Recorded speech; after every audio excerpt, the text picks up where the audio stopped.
Hola amigos, por fin hemos vuelto a las lecturas de Sefer Yoetz, este libro de ética judía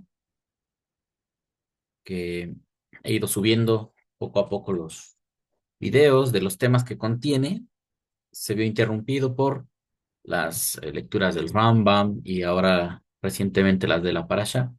Estas dos que eran muy sobresalientes, que hablan sobre la salida de los hijos de Israel de Egipto y que con ellas aprendemos cómo se lleva a cabo el proceso espiritual de cualquier ser humano que sale de un sistema que lo oprime, que le impide concentrarse o enfocar su vida al Creador. Ahí se nos narra cómo es que el faraón tiene que ser debilitado en todas las áreas en las que oprime al hombre hasta que se logra salir de su dominio, liberarse de la idolatría y de otra serie de acciones que nos alejan de nuestro Creador.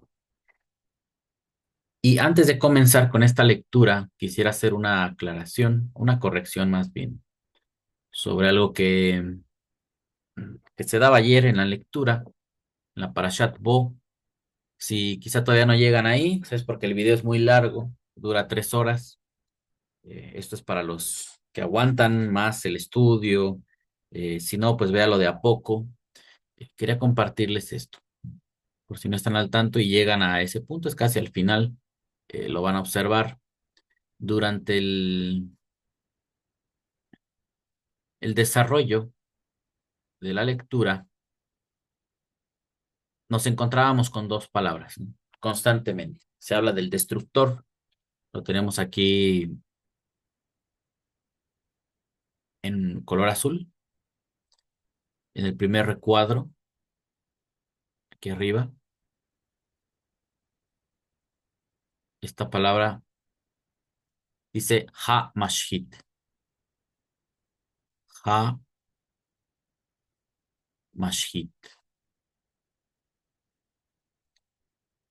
mashhit, que se traduce como el destructor,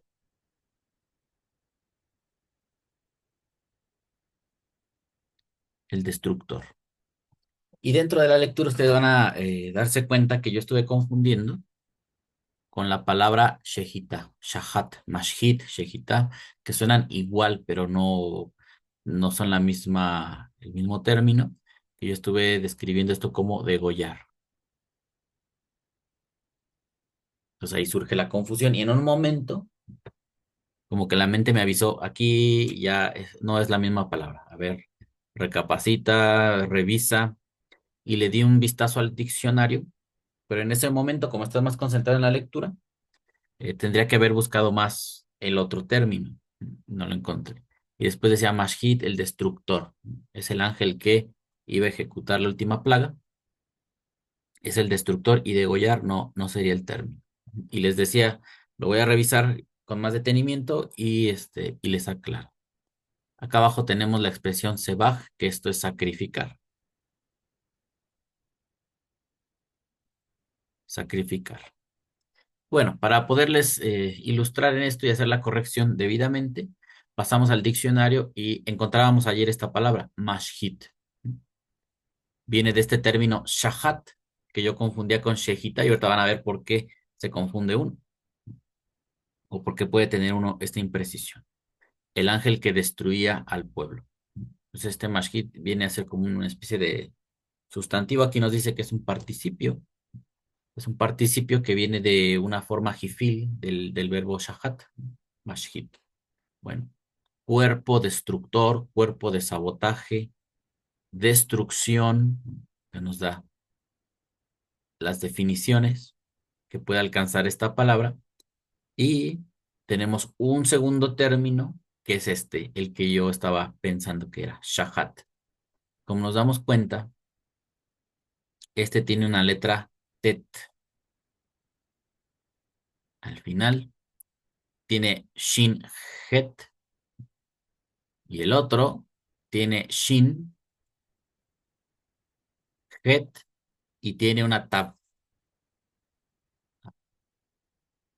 es diferente la estructura y eso hace la diferencia. Entonces yo estuve describiendo esa palabra, el mashhit, como el que degollaba a los niños, ¿no? A los que los iba a matar, degollándolos. A veces, yo he escuchado algunas interpretaciones donde dicen si la palabra suena igual, pues es lo mismo, o al revés, si la palabra se escribe igual y solamente las letras se cambian, es lo mismo. Pero yo siento que es mejor mostrarlo claramente, que son dos términos diferentes, que la mente se confunde a veces por cómo suenan las palabras, como a nosotros cuando nos dicen casa en español, casa. Todos sabemos qué es eso, pero si escribimos casa así, ¿qué es? Suenan igual, pero significan, su significado es diferente. Casa es una habitación, lugar donde podemos habitar, y casa es el término que hace referencia a la cacería de presas o de animales. Totalmente diferente. Y una sola letra hace la diferencia. Aquí es una S y aquí es una Z. Y como con una letra se cambia totalmente el significado. Pues aquí pasa lo mismo. Tenemos Shinhet, Shinhet, y al final tenemos una TET, una letra T. Y acá tenemos Shinhet en la raíz y luego, bueno, Shinhet aquí se ve más claro. Shinhet lo mismo, pero acá tenemos una TAP al final. Bueno, era necesario y es adecuado que uno que es estudiante, o no por ser estudiante, eso nos quita la responsabilidad de corregir. Ahí está. Pues, habiendo aclarado eso, que usted lo va a ver si llega a terminar ese largo video de 3 horas, eh, aquí está la aclaración que yo les decía. Lo voy a revisar y en cuanto venga el próximo video, voy a tratar de mostrarlo. Ahora sí, pasamos a este libro, Sefer Pele Yoetz, el consejero admirable. Y como usted puede ver, el subtítulo dice ampliación al tema de las hijas. ¿Por qué hay que hacer una ampliación? Porque surgió en nosotros una duda, o al menos al momento de estar leyendo, eh, se suscitaba una duda. Porque cuando hemos leído la Torah, hemos entendido o se nos ha explicado que cuando un hombre y una mujer se van a casar, el hombre debe dar una cierta cantidad al padre de la chica, ¿no? De la mujer, lo que se conoce como la dote, es el mojar, ¿no? Mojar es la dote que se da. Pero acá encontrábamos este fragmento. Nosotros sabemos que el judaísmo ha desarrollado una tradición con la cual se busca ayudar al judío a preservar la Torah. Ahorita poco a poco vamos a ir entendiendo, ¿no? Los propios textos nos van a ir explicando por qué se tomaban estas decisiones. En la actualidad existe mucho ese debate ahora que la gente está accediendo más fácilmente al judaísmo. Habemos quienes lo apreciamos y reconocemos que mucha de su doctrina, de su tradición, es, es muy útil para la vida del judío, porque esto es para practicar judaísmo.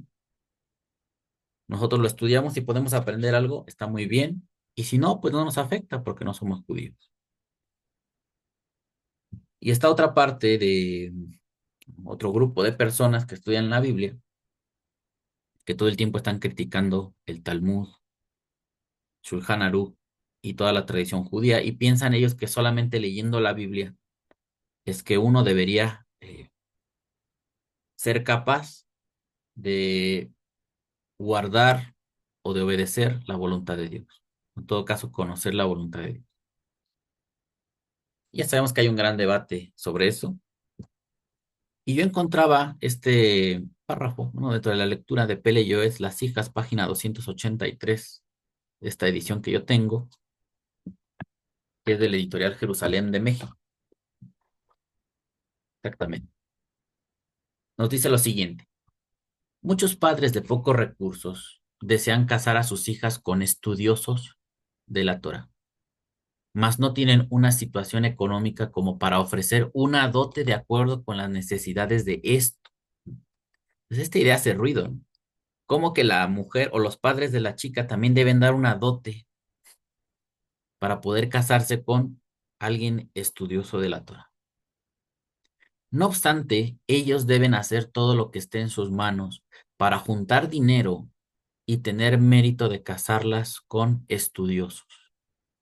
Y aún, si no lo logran, o si no hay estudiosos de la Torah en su ciudad, por lo menos deben buscar para ellas un joven bueno, que sepa estudiar y sea temeroso de Dios. Mas en ningún caso deben dar a sus hijas en matrimonio a un hombre bajo e ignorante, ya que esto sería como tirarlas a los perros, y ellas le recriminarán toda su vida por haberlas denigrado. Entonces surgía la pregunta, y por ahí también nuestros amigos suscriptores dijo que él iba a investigar en Shulchan Aruch o en algunos libros que él tuviera, si podía encontrar algo. Yo recurrí al libro de los preceptos de Maimónides, y como usted se dará cuenta, aquí ya no es filosófico.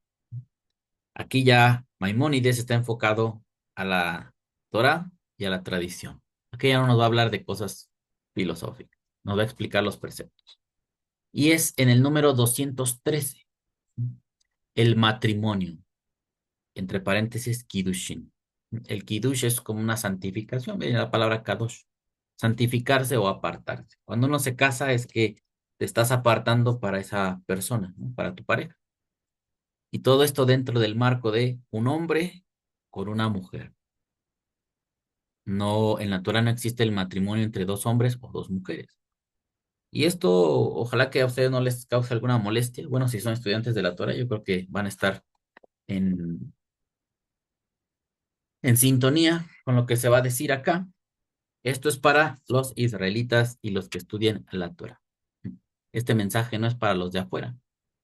En algunas ocasiones hemos dicho ellos, aunque nosotros desde nuestro punto de vista diríamos que está equivocado, que no les beneficiaría a ellos hacer lo contrario, son libres de hacer lo que quieran y no tenemos por qué insultarlos, ni burlarnos de ellos, ni perseguirlos. Este modelo se buscó establecer dentro de Israel. Nunca hubo una orden que dijera, y vayan por todo el mundo a perseguir gente que no haga esto. Era para que Israel fuera el modelo de esta práctica de la Torah y el mundo lo pudiera conocer. Y a veces nosotros nos confundimos. Pensamos que porque estudiamos esto y consideramos que es lo mejor o lo recto, nos da derecho a ir a insultar a la gente que no lo hace. Eso no debemos hacer. Bueno, vamos a pasar al precepto. Es el precepto con el cual se nos ordenó que la relación conyugal sea solo mediante Kiddushin, con la entrega de algo en manos de la mujer, ¿m? Con documento matrimonial o con aproximación carnal, acompañada de declaración matrimonial. Y este es el precepto de Kiddushin. Ahí está. Tenemos dos aspectos. ¿Cómo se casaba la gente en la antigüedad? Manifestando su interés por casarse con una mujer. Y si ya existía en la sociedad esa formalidad de hacer un banquete, una comida, pues era un acuerdo entre familias. Pero el matrimonio se consuma, como dice aquí, con aproximación carnal. También existe el otro caso donde las personas no hacen todo el proceso social, sino que simplemente van y tienen intimidad. Y eso, desde el punto de vista de la Torah, ya es un matrimonio, solamente que se brincaron esa parte. Por eso, en la sección donde habla de la violación de la mujer, hay uno donde solamente debe considerarse o traducirse como humillación, porque se está brincando el proceso social, pero no está violando a la mujer, no la está forzando. Tuvieron aproximación carnal y a las vírgenes de Israel se les debía honrar con el matrimonio, con una declaración, con un documento y una dote. Se fue yendo hacia esos aspectos como decirlo, tipo de trámites civiles para dignificar el matrimonio en una sociedad. Pero lo natural es simplemente tener relaciones íntimas y eso es el matrimonio. Por eso decía, si ya tuvieron las relaciones íntimas, pues se deben casar, o sea, formalmente y de cualquier modo el hombre debe pagar la dote al padre y no la puede despedir. Ustedes recordarán esos pasajes, ¿no? Que están en el libro de Deuteronomio. Después nos dice acá, la insinuación de ello es lo que él dijo. Cuando un hombre tome una mujer y la posea, de Barín 24:1, se desprende que la adquiere mediante aproximación carnal. Y dijo, y saldrá y será de otro hombre. Pues acá nos está hablando de cuando un hombre posee a una mujer y no le agrada y la rechaza, la despide, ella saldrá y será de otro hombre. Es decir, que tal como su salida, divorcio, es mediante documento. Así su ser, es decir, el matrimonio, es mediante documento. Igualmente aprendimos que ella es adquirida con dinero, de lo que fue dicho respecto de la ley de una sierva hebrea, sin dinero, Shemot 21:11. Respecto de lo que dijeron, no hay dinero para este dueño, mas lo hay para otro dueño. ¿Cuál es? El padre. Empero, el matrimonio de la Torá es mediante aproximación carnal, tal como fuera explicado en varios lugares, del tratado talmúdico de Ketubot, Kiddushin y Nida.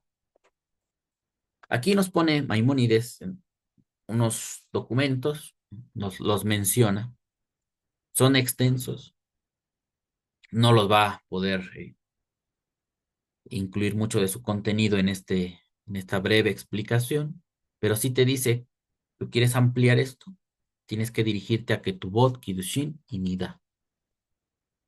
Son en los diferentes apartados talmúdicos, tú vas a poder aprender mucho de cómo, cuáles eran las fases del matrimonio y todos estos detalles. Pero nos está diciendo que en la antigüedad era por aproximación carnal. No sé si ustedes recuerdan cuando Abraham buscó a la esposa de Isaac, cuando ella llegaba, la vio a lo lejos. Ella aceptó ser su esposa, ¿no? Desde allá. Venía adornada y preguntó, ¿quién es esta? Ah, ella preguntó, ¿quién es ese hombre que está por allá? Y le dijeron, es mi señor Isaac, ¿no? Después de encontrarse, dice que la tomó y la llevó a su tienda. Ya está, aproximación carnal. Y así es como se concretaban los matrimonios. Después se entendió esto de hay que hacer un banquete, hay que celebrar con la familia, hay que pedir el permiso de los padres. Y se empezaron a dar una serie de reglas para preservar los matrimonios. Porque lamentablemente, así como un hombre y una mujer se unen, también así se separan, sin más ni más. A veces no se tiene el cuidado este de tratarse. Si a ti te traen a tu esposa de Padán Aram y apenas la viste y nada más ves que es bella, pero no sabes cómo es su carácter, te unes y luego pueden salir problemas. Bueno, para eso, cuando ya se dan las leyes de la Torah, acá nos dice que la sierva hebrea, si alguien comprara una sierva hebrea, ya saben que se empobrece el padre y puede vender a su hija, él recibe un monto de dinero por esa hija. Y el que la compraba tenía la opción pues solamente de tratarla como una sierva, una sirvienta, pero como ya pagó el precio, incluso la podía volver su esposa. Ya estaba pagado el precio al padre. Y como se los decía, a veces no gusta en nuestra sociedad, en la modernidad, darnos cuenta que los matrimonios antes llegó una etapa en la que parecían como negocios, ¿no? Como si yo le pago a mi suegro que me venda a su hija, ¿no? A ese señor que me venda a su hija y le pago la dote y él me la da. No son los mismos valores que tenemos ahora y a veces el error que cometemos, ¿no? O que se llega a cometer cuando quieren juzgar la Torah con valores de nuestra época, de la actualidad. No es compatible. Para ellos eso era lo correcto, eso era lo formal, era lo adecuado. Y las leyes de la Torah se ajustan a lo que ellos tenían como aceptable. Y es ahí donde viene la crítica de muchos. Entonces esa ley no es sagrada, no es inspirada por Dios. Y ahí podemos irnos a explorar un poco ese tema y analizar si todas las leyes que vienen en la Torah fueron dadas por Dios en el monte Sinaí, todas las que derivaron en los libros de Moshe, todas, o solamente los 10 mandamientos, ¿no? Lo que escribió Hashem en las tablas de piedra, porque dice que con el dedo de Dios las escribió. Con su dedo Hashem la escribió. No sé si en 2 tablas de piedra quepan los 5 libros de Moshe y todas las demás reglamentaciones que escribió, como estas del matrimonio, de la sierva hebrea y todo. Entonces, como cae de por medio un dinero, se entendió que eso era lo correcto para casarse, que haya una cantidad de por medio y no solamente la relación o la aproximación carnal. Ahorita se van a dar cuenta por qué. Seguimos. Las leyes de este precepto han sido explicadas ya íntegramente en el tratado talmúdico específico a ello, vale decir, el tratado de Kiddushin. Explícitamente han dicho respecto del matrimonio, mediante aproximación carnal, que es ordenanza de la Torá. Te ha quedado explicado, por ende, que el precepto de matrimonio es de la Torá. Bueno, un gran mandamiento este de casarse. Algunos lo han hecho varias veces. Incluso en este tratado, yo cuando lo estaba revisando, eh, algo de esto, estaba revisando el tema que tuvo todo esto, se explora lo de la poligamia, que en nuestros tiempos pues causa mucha molestia y es entendible, ¿no? ¿Cómo que la Torah permite la poligamia? Pero ahí da las razones y uno las debe entender, incluso la Torah te las dice, pero como no ponemos atención a la lectura o estamos interferidos por nuestras creencias, cuando vemos la vida de los patriarcas, ¿por qué Abraham tomó una segunda esposa? Precisamente porque Sara no podía darle hijos. Esa es la justificación. Si la esposa con la que te casaste y nada más quieres estar con ella no te da hijos, no es posible que ella te los dé. Tú puedes tomar una segunda esposa y a través de ella tener familia. Esto no tiene que derivar en maltratar a la mujer, porque no es su culpa que no tenga esa capacidad. Y el hombre, uno de los valores más grandes de la Torah y del judaísmo es reproducirse, multiplicarse. Y si esa posibilidad no se puede dar, pues se busca una alternativa. Y también en su época no había ciencia como para fecundar a una mujer a través de la ciencia. Pues no tenían esa posibilidad. ¿Qué recurso tenían? Pues lo natural, buscar otra esposa. Y nos cuenta la Torah que Sara fue la que le sugirió la idea, ni siquiera Abraham la estaba buscando.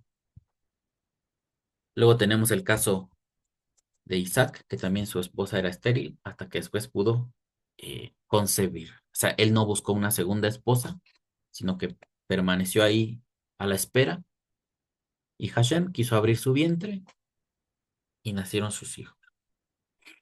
Y luego Jacob quiso casarse con una, y el papá le hizo la trampa y le dijo, no, es que no se puede casar la chica antes que la mayor. Y luego cuando ellas ya no podían tener hijos, la primera que le dio 4 hijos y después ya no podía, le dio a su sierva, dijo, allégate a mi sierva. Pues agregó una segunda, tercera esposa. Y luego la otra, la que era querida, que era Raquel, no podía tener hijos y que dijo, allégate a mi sierva, porque pues yo no puedo tener hijos. Y con el tiempo, ella también ya pudo tener a sus hijos, que tuvo a Joseph y a Benjamín. Y esa era una de las razones que por las cuales surgía la poligamia, por la esterilidad de algunas mujeres. Había otros hombres que llegaban a tener muchas mujeres, pero también se le pedía en la Torá que debía ser solvente, que si un hombre tomare otra mujer, no debía quitarle sus derechos a la que es su esposa, a la primera. No debía quitárselos para dárselos a la segunda, o a una tercera o a una cuarta, sino que debe estar o cubrir todas sus responsabilidades con todas. Y es ahí donde el hombre tiene que medir. A lo mejor tengo todo el dinero del mundo, pero dice que también le debe responder en el sentido de la unión conyugal, en el tiempo de ella, dice. ¿Y cuántos hombres tienen la capacidad de dormir con tantas mujeres? Vemos en el caso de Jacob, que peleaban las mujeres por, ahora me toca a mí, no, pues me toca a mí, no, pues yo te doy unas plantas o unas mandrágoras por ahí con tal de que Jacob duerma conmigo. Y ahí estaban, negociando cuándo podía el hombre dormir con ella. Es mucho desgaste, eso es muy conflictivo. Bueno, llegó el momento en que, esto fue como un paréntesis solamente para ilustrar, porque luego quedan esas dudas. La gente siempre está atacando la Biblia, pero ¿por qué permiten la poligamia? Había razones. Hoy día hay la ciencia. Si una mujer es estéril, pueden buscar el apoyo de la ciencia y fecundar a la mujer. Si se logra el bebé, pues está muy bien. Y si no, pues no se logró. Y ya está. La mayoría de los países no permiten, creo que sí le llaman la figura de la concubina, ¿no? Tienes a tu esposa y tienes otras concubinas. Pero surge este problema de luego dar las pensiones y todo eso. Pues en la Torah también se busca legislar y tomar este tipo de decisiones para que estas situaciones no se desordenen. Pues ahora sí, vamos a avanzar. Aquí viene un comentario de los editores en este libro que tengo en esta edición, el libro de los preceptos. Nos dice lo siguiente: la práctica usual en el presente es el matrimonio mediante la entrega del anillo, equivalente al modo de matrimonio por dinero que Maimónides expone. Asimismo, por ley rabínica, todo hombre está obligado a dar a su esposa un contrato matrimonial denominado ketubá, en el que además de las obligaciones contraídas por el esposo en este acto, se estipula la suma a pagar a la mujer en caso de divorcio o viudez. Ahí está. Por eso surge la ketubá. Hay esta situación de poderse divorciar si las cosas salen mal. Y vamos a entender entonces que si hay una suma de por medio que tú vas a pagar, una ketubá, al momento de que la mujer quede viuda, si falleces, ella la va a poder tener ese dinero. O si la divorcias, la vas a tener que enviar con dinero, no la puedes enviar con las manos vacías. Entonces establecieron esto para dificultar los divorcios. Y a veces el hombre, para pagar una suma de dinero, dice, no, pues mejor no me divorcio, ¿no? O sea, son estrategias que surgen en las sociedades para evitar todo este desorden que causa que la gente luego no invierte el tiempo suficiente, se casa muy a la ligera y luego surgen los problemas. Dice acá, uno de los objetivos de este contrato matrimonial es prevenir los divorcios precipitados. Mishneh Torah, Leyes Maritales, capítulo 10, ley 7. La pareja tiene prohibido convivir sin este contrato matrimonial y en caso de pérdida del mismo se confecciona ante un rabino experto en el tema uno de reposición. El Sefer Hajinuj, Mitzvah 539, da dos motivos para la ordenanza de un acto de matrimonio anterior a toda relación conyugal. El primero de ellos es para que ese acto exponga el motivo de su unión y ésta no se consume como la de un hombre que posee a una prostituta. Fíjense, esto es para darle formalidad a la relación. Yo manifiesto las intenciones de casarme con ella, me voy a unir con ella físicamente, pero no es momentáneo ni por un rato, es para formar una familia. Y acá dice ellos, no como con una prostituta que alguien va a la contrata, le paga un dinero, realiza el acto y luego después la despide. No, no va a caer en eso, ¿no? Que es lo que a muchos les pasa. Este desorden que hay ahora con los jóvenes, que van y se acuestan y luego ya el muchacho ya no quiere responder. ¿Y qué hacen los padres? Ahora le respondes a mi hija. Es como la situación del hombre que es el supuesto violado, que la gente no entiende. Es un hombre que va, se acuesta, deshonra a la chica y lo obligan a casarse con ella, porque es lo mismo que hacen en las sociedades modernas. No, pues ya te metiste con mi hija, ya la embarazaste, ahora le responde. Así.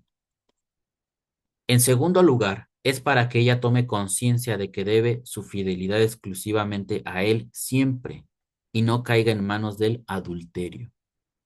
Con ello permanecerán siempre gozando de armonía mutua y el mundo perdurará bajo la voluntad de Dios. A ello atribuye el Sefer Hajinuk la costumbre de consagrar el matrimonio mediante un anillo que el novio entrega a la novia, por cuanto éste permanentemente en su mano le hará recordar los conceptos mencionados. Y esto dice ahí que en la Torah, en esta parashá que sigue a los mandamientos, que es Mishpatim, donde habla de la sierva hebrea y todo eso, que la puede tomar como esposa y que si un hombre llega a tomar una segunda esposa, habla de proveerle vestido, proveerle ropa, proveerle alimentación y proveerle la relación sexual en el tiempo de ella, ¿no? Conforme ella permita, porque según también sus leyes, nos enseña la Torah que no debemos estar con la mujer cuando ella tiene su periodo. Entonces ella tiene un tiempo para ejercer la sexualidad, no siempre. Y el hombre siempre debe estar a expensas de eso. Bueno, esos son los tres aspectos. Y en las bodas que nosotros conocemos, ya en la modernidad, o como se fueron diseñando, cuando se hace la boda, el hombre debe proveerle el vestido a la mujer. De manera simbólica, tú estás diciendo, yo le voy a proveer lo que ella va a vestir. También se ofrece una comida a los que asisten a la boda. Entonces, de manera simbólica, tú estás diciendo, yo soy capaz de proveerle el alimento a ella. Y el número tres, el día de la boda, hay que tener relaciones con la mujer para que se cierre el matrimonio. Entonces, el día de la boda eh, ya depende de cada sociedad, pero en general se cumplen esos tres aspectos. Y esto es una formalidad, anunciarle a la sociedad, a tu familia, a la de ella, a algunos invitados, que le estás tomando por esposa. Y cualquiera de ellos que la vea o que te vea a ti pretendiendo otras mujeres, pues van a ser testigos de que estás rompiendo el trato matrimonial que hiciste. Pues, los humanos necesitamos esto para todo. Si vamos a un lugar, compramos algo, nos dan una nota para comprobar que lo compramos. Si contratamos a alguien que trabaje, que construya nuestra casa, le pagamos un dinero y le pedimos que nos firme que recibió ese pago por su trabajo. La sociedad se fue moviendo a buscar estos respaldos de cada cosa que hace el hombre que es importante.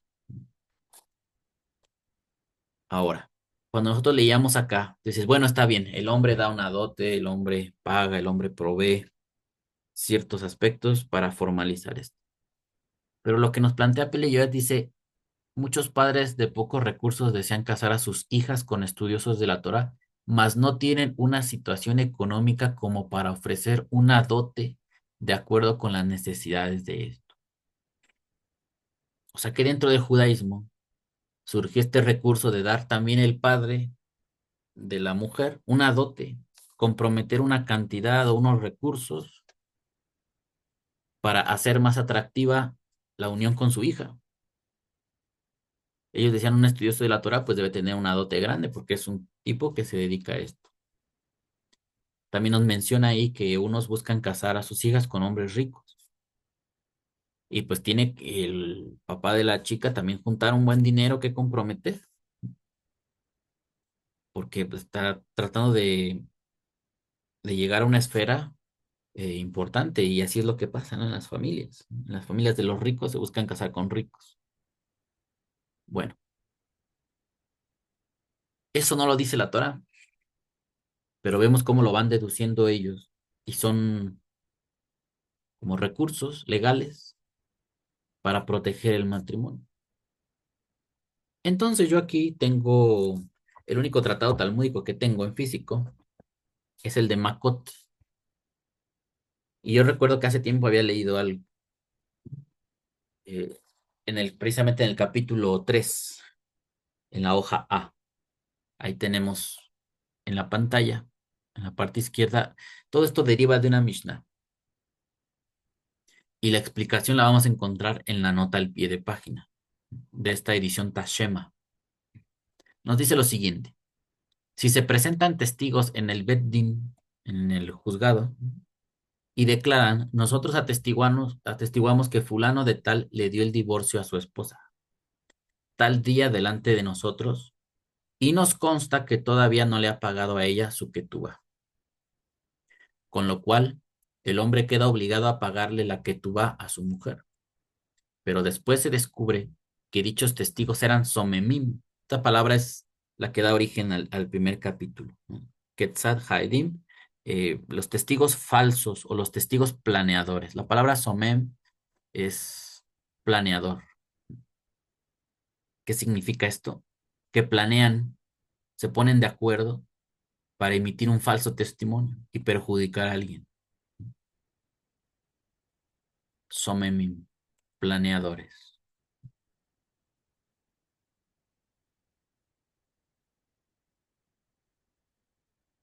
Nos dice, creo que es Deuteronomio 19:19, que cuando una persona eh, trate de perjudicar a su hermano de alguna manera y estos tipos como los que planearon vayan al juzgado, acusen a alguien queriéndolo perjudicar y se descubra que son planeadores, que planearon todo, se les castiga igual que como pretendían perjudicar a su prójimo. Esa es la ley de la Torah, ¿no? Tipo ojo por ojo. La gente que critica el Talmud, que no entiende que es necesario que exista una tradición, hay preceptos que no se pueden castigar, como en este caso a rajatabla, porque no siempre en los casos le puedes regresar el castigo al otro de la misma manera que se lo pensaban hacer a su prójimo. Tenemos el caso de, ahorita aquí, este es uno de ellos. Es largo el desarrollo, ahorita no lo trataríamos, pero les pongo otro más sencillo. Si alguien de estos testigos dice, ese hombre que ejerce el sacerdocio, que es de los levitas, no puede estar ejerciendo el sacerdocio porque es un hijo fuera del matrimonio. Entonces, esa es una condición que él lo excluye del sacerdocio. Van y lo acusan y le van a retirar su cargo de sacerdote. Pero después investigan y estos tipos mintieron, lo planearon. Ahora, ¿qué dice la Torá? Perjudíquenlos a ellos como buscaban perjudicar a su prójimo. Bueno, él que era sacerdote lo iban a destituir, pero si los testigos no eran sacerdotes y no se les puede destituir de un cargo sacerdotal, ¿cómo se les va a castigar? Si la Torá dice que tal como ellos querían hacer, así se les devuelve. Entonces, hay casos donde no se va a poder y ellos por tradición tuvieron que decir, pues vamos a tener que recurrir a la multa económica o a los azotes, porque en estos casos excepcionales no se le puede regresar como ellos se merecen, como ellos buscaban perjudicar, porque él lo iban a destituir por ser sacerdote y ellos no pueden ser destituidos porque ni sacerdotes son. Pues, ¿cómo les quitamos el sacerdocio que no tienen el que buscaban quitarle al que sí lo tenía? No se puede. Entonces hay que ir por la vía de multa o azote o pena de muerte, dependiendo de la gravedad del asunto. Este es uno de estos casos. Nosotros atestiguamos que fulano de tal le dio el divorcio a su esposa, tal día delante de nosotros, y nos consta que todavía no le ha pagado a ella su ketubá. Con lo cual, el hombre queda obligado a pagarle la ketubá a su mujer. Pero después se descubre que dichos testigos eran somemim, planeadores. Y ahora, estos deberán pagarle al hombre el monto con el cual pretendieron perjudicarlo. Ahí está. Queriendo aplicar este precepto de la Torah, que se les castigue como ellos pretendían afectar a su prójimo, se tiene que valorar cuánto vale la ketubá. ¿Cuál fue el valor que el hombre dijo? Yo para casarme con esta mujer pongo tal cantidad a reserva de que si yo fallezco o me divorcio de ella, le voy a pagar ese dinero. Y empezó la controversia, o sea, el análisis entre los rabinos, y dicen, no, ¿cuál es el castigo que ellos deben recibir? Que le pague la ketubá.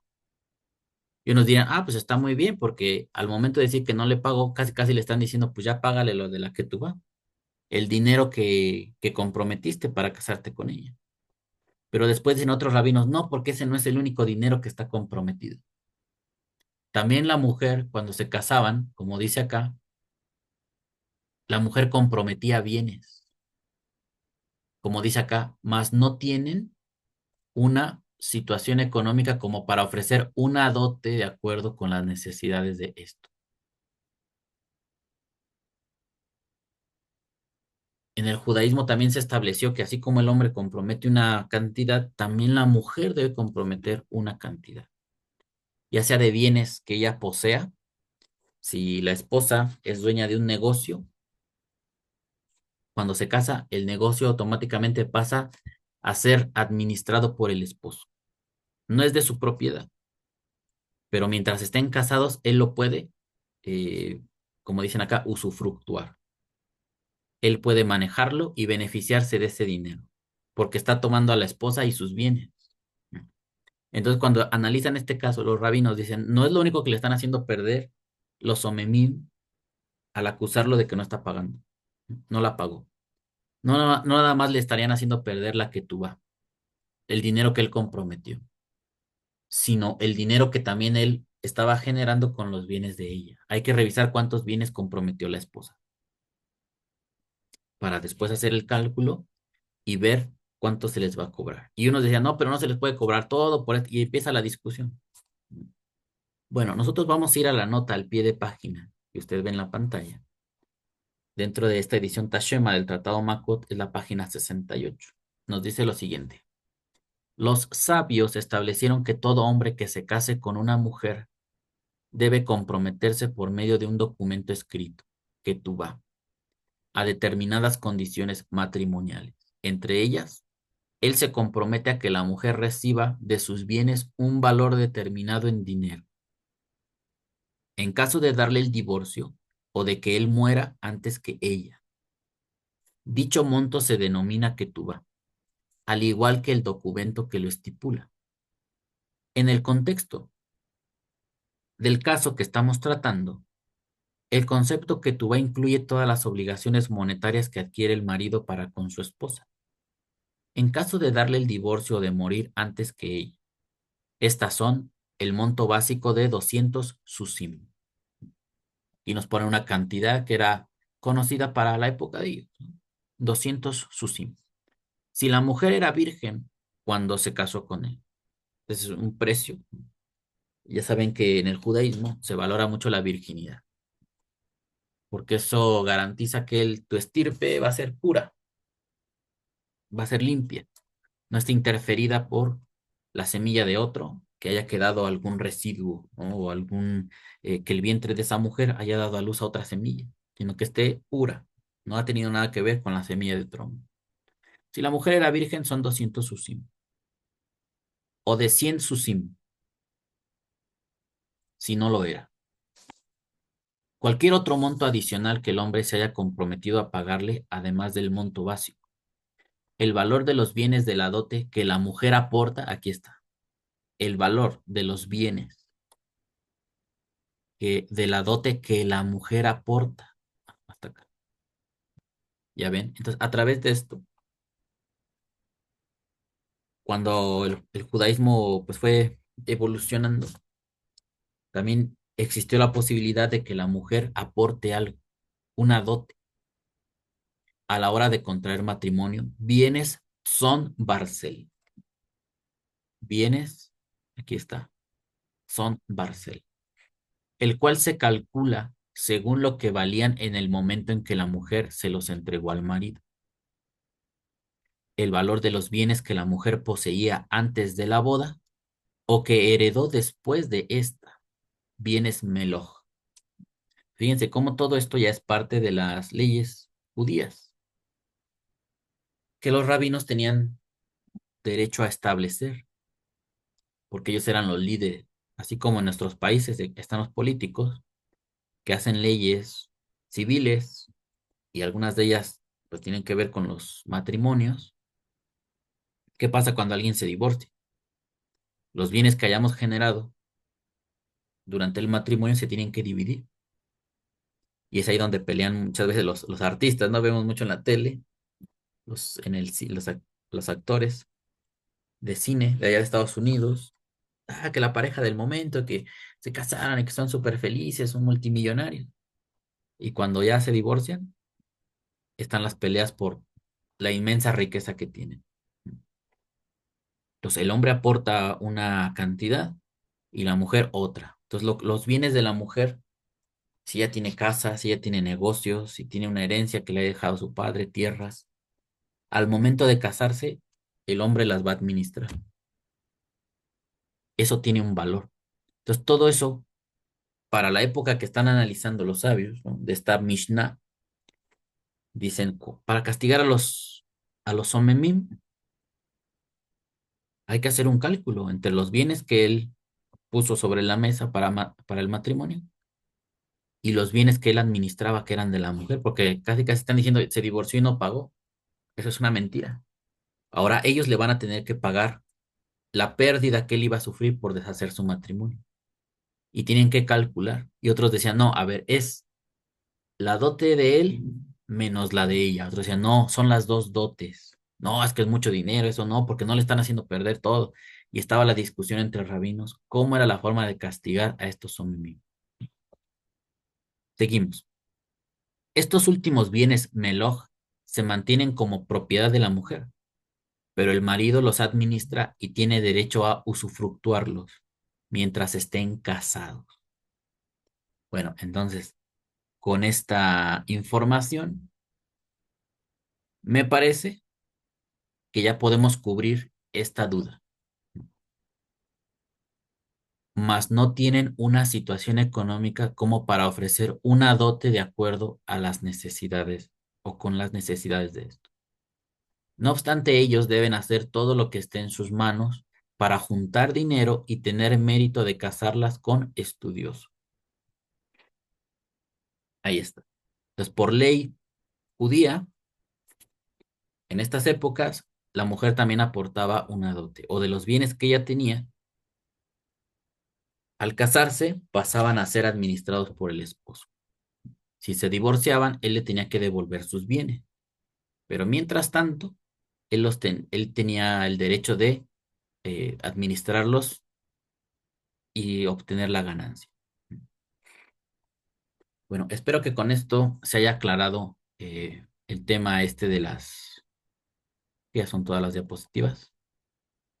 Ampliación al tema de las hijas. Sefer Pele Yoetz, esa interrogante que surgió en ese momento cuando leíamos este tema del libro. Eso es lo que yo buscaba, compartir con ustedes esta aclaración. eh, y de este modo retomaremos por algunas semanas lecturas de este libro, Pele Yoetz, para comprender poco más la vida judía. Y como les decía, balancear nuestro conocimiento. Estos temas nos acercan un poco al Talmud, nos acercan a la Torá, a los preceptos. Estudiamos un poco de filosofía con el Rambam, estudiamos un poco de Torá directamente con Moshe, con todas las dificultades que eso representa, aprender a leer hebreo y corregir los errores que cometemos. sobre la marcha, pero es como todo. Cuando una persona trata de aprender algo nuevo, pues tiene que irse perfeccionando poco a poco. El esfuerzo está ahí, la intención es de servir a Hashem y compartir lo que uno aprende. Y bueno, espero que esta breve reflexión haya ayudado para esclarecer un poquito acerca del matrimonio. Algunos de estos conceptos nosotros los aplicamos y otros no sé si valga decir los mejoramos, que nosotros como gentiles, como gente de las naciones, aunque lo leemos, pues no tenemos unos rabinos que nos instruyan o que nos estén guiando, pero Hashem nos da las herramientas para entendernos con nuestras esposas, ¿no? Con nuestra esposa, ¿no? No nuestras en plural, sino nuestra esposa.